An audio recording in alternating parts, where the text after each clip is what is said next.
All right, it's week 2. Just gonna go over a couple things.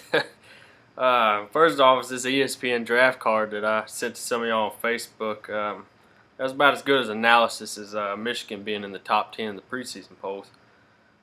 Look at here. Here at the winners for last week, it ranked Anderson with a D, Chase with a C, Josh with a D, Marshall with a C plus, Fish with a B. The losers of last week were all ranked above all the winners from last week. Had me a B plus, Shotgun A minus, Doug B minus, Wes A minus, and Jared A. All 5 of us got our asses kicked. Of course, I looked like shit. My team was about as good as Ryan Tannehill against the Texans last week with 3.1 QBR. I had a good 2 points, 1 point, no points. I even had -2 points. So that didn't go too well. Looking at my player analysis from last week on the quarterbacks, I think I did pretty good. Especially for it being week 1 and not having nothing but last year and years before that to really go off of. And but as far as my matchups for our fantasy league, yeah, I dropped a bomb on that. I think only one I got right was me losing. So yeah, it didn't go too well. But this week I'm gonna do some running backs. I'm doing a running back from each team. I went down a list of what ESPN predicts to be the top running back on each team. Probably not going to be true come the end of the week because ESPN's predictions frankly suck. And then I'll do my week predictions for our league and see if I can do better this week. That's about it, and let's see how this week goes.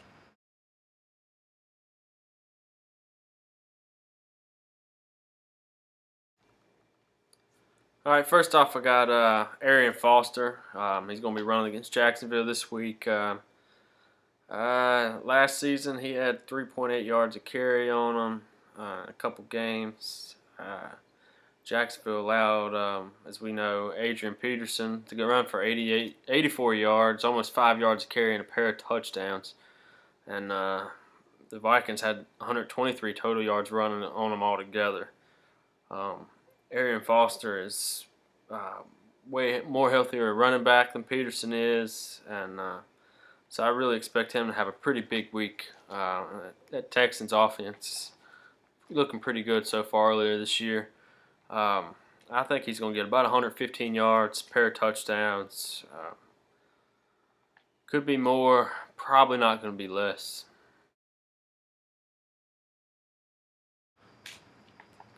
All right, next up is Ray Rice. ESPN's got him going for 15 points this week. I'm going to bet that he's not going to get that many points simply because of the fact that the Philadelphia run defense looked pretty good last week against Cleveland. Granted, it was Cleveland, but they held them to only 39 total yards. That's pretty good against any NFL squad that's not, throwing the ball 60 times a game. He usually does score at least one touchdown, whether it's running or through the air. So I got him down for 85 yards, at least one touchdown. Hard to say whether it's going to be running or not, but that's what I got.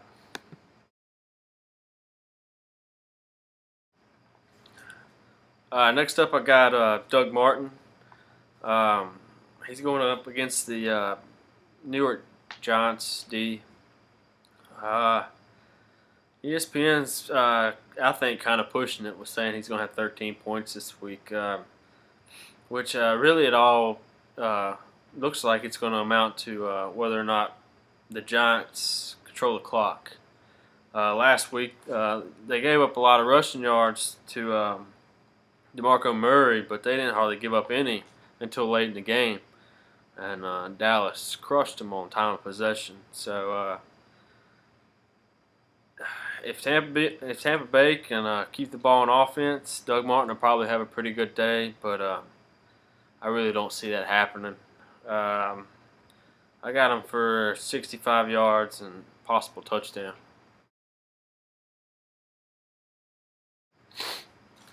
Next up is Darren Sproles.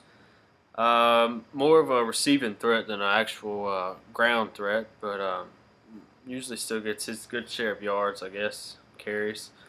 Um, Really, the key to him is you kind of got to root for the Panthers in this one because you want him to stay in the game. He seems to score more points. The more points the Saints have to score. So, but he did rush pretty well against them last year. Got a couple good games. Got him down 40 yards rushing, probably about 60 yards receiving, and possible receiving touchdown.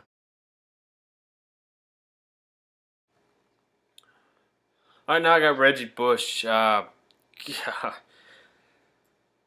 Miami, worst offense in the league, my opinion. They're going to be horrible. They are horrible. They're going to stay horrible.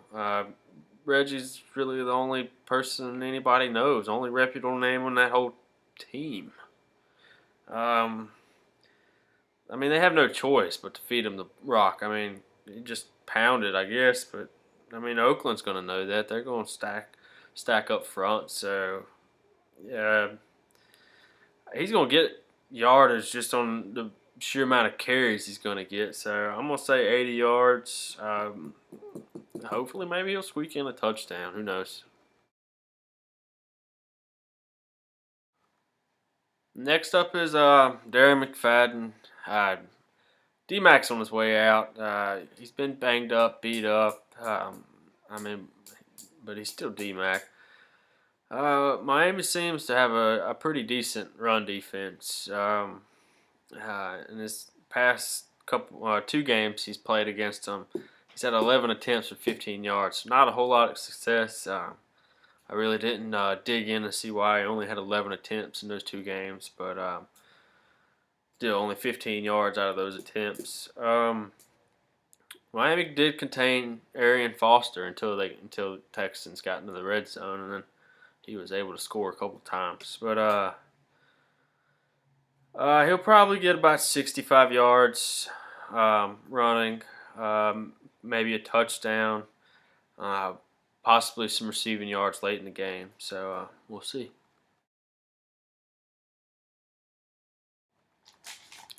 Now I got Matt Forte. He's been pretty successful against Green Bay in the past, especially in the passing game. Green Bay doesn't have a very good run defense, not a very good defense at all, honestly. His biggest hindrance on him as far as fantasy points go is Michael Bush.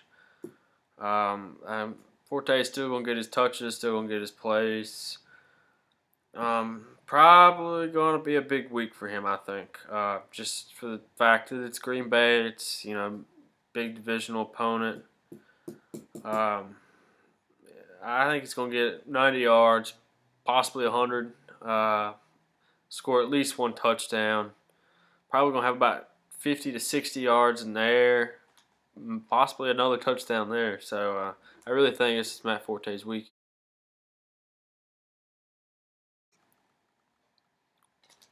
Sean Green going up against the Steelers defense. A few years ago, I would have told you that he probably wouldn't get past 50 yards in this game, but it seems his defense is getting older.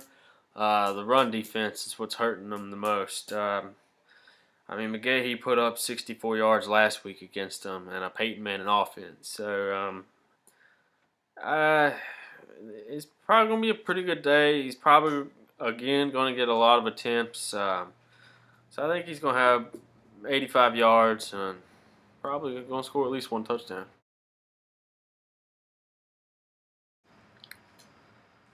LaShawn McCoy going up against Baltimore D this week. Baltimore gave up quite a few yards against Cincinnati last week on the ground. LaShawn McCoy probably going to get his yards, but I mean, he can have a good day if Michael Vick holds on to the football and keeps the offense moving. Um, Other than that, it's going to be average, possibly even subpar. Um, they need to give it to McCoy. I mean, they gotta do something to keep Michael Vick from turning the ball over. I'm gonna give him 80 yards this week. I'm a little hesitant to actually say he's going to score a touchdown, so I don't think so. Not this week.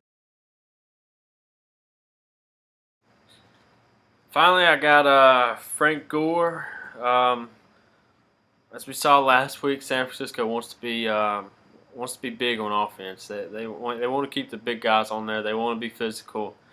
Frank Gore is a big part of that.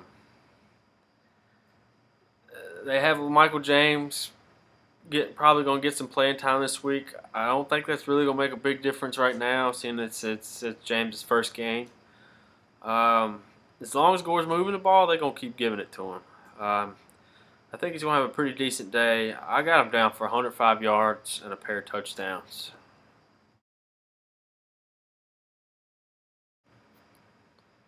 All right, now I'm going to give my Week 2 matchup predictions. First up, we got Jared versus Josh. ESPN's got Jared right now predicted for 122 points and Josh predicted at 126 points. I'm also going to give Josh the edge on this one, just simply because the points I think he'll get at the quarterback position. I think it's going to be a lot. It's really going to make the difference in this matchup, I believe. And then we got Wes versus Chase. ESPN has Wes predicted at 145 points and Chase predicted at 128. I'm going against the grain on this one. Sorry, Wes, but I personally I just don't see that Doug Martin, Jeremy Maclin, or Matt Stafford are going to put up the points that ESPN says they are, just for the simple matchup reasons. Then next is Shotgun versus Marshall. Shotgun predicted 145 by ESPN and Marshall at 141. I think they're right. I don't think it's going to be that close. I really think Cam Newton's going to be Cam Newton this week, not whoever he thought he was last week. And RG3 is going to be a rookie. It is St. Louis, yeah, but I just think that he's going to have a little bit more of an average start than what he showed last week in New Orleans. And then Anderson versus Fish. Anderson with predicted 123. Fish with a predicted 139. I'm going with Fish on this one. I think the quarterback positions are gonna really hurt Anderson this week. If Anderson wins, it's going to be probably because of DeMarco Murray and Brandon Marshall. I think they both probably are looking for another big week here. And finally, is the last matchup is Doug and myself. Again, I'm screwed. Basically my matchups the first couple of weeks have sucked balls big time. Especially my wide receiver matchups don't look good at all this week. If Wes Welker can play like Wes Welker played last year, I have a shot. But other than that, probably not going to win this week. Hopefully, if I do lose, I'm first on the waiver wire again. Yeah, I lit that thing up this week. But that's what I got. Hopefully, I'm a bit more accurate than I was last week because I missed 4 out of 5. Like I said, with me picking me to lose being the only one I had right.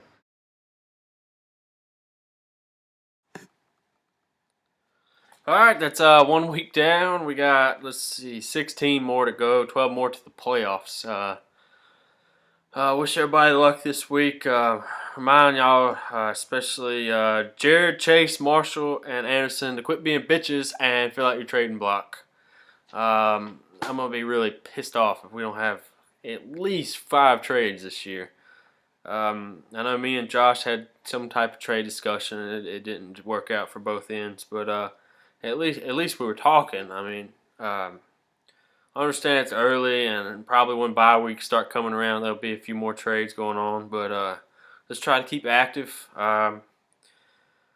And if anybody wants to do a segment for this video, feel free, please.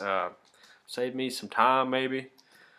I like doing it. I want to keep doing it. If y'all want me to keep doing it, but if anybody else wants to chip in, that'd be awesome. And finally, Chase, stop inviting me to that gay shit, dance shit on Facebook. I'm gonna start taking 5 points off your fucking score every time I get one of them gay invites. Peace out.